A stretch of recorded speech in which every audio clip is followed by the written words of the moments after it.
What do you think of when you're reporting on Alex Sink? What does she stand for? Well, I mean, for a long time, her campaign, I think, was criticized for her being so wishy-washy. She just, you know, when it came to, I mean, on some positions like oil, she said, yes, I oppose oil, but when it came to the federal health care reform, she just failed to take a position forever.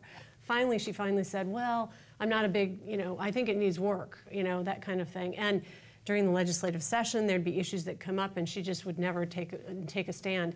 In the last couple of weeks, she has kind of upped the rhetoric, and it does look like she is trying to sound a little bit more firm, take some positions.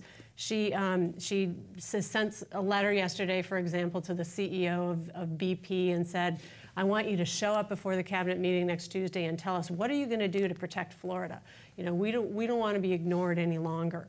And she spoofed him a little bit for the guy claiming he wants his life back, and she says, we want our state back, you know.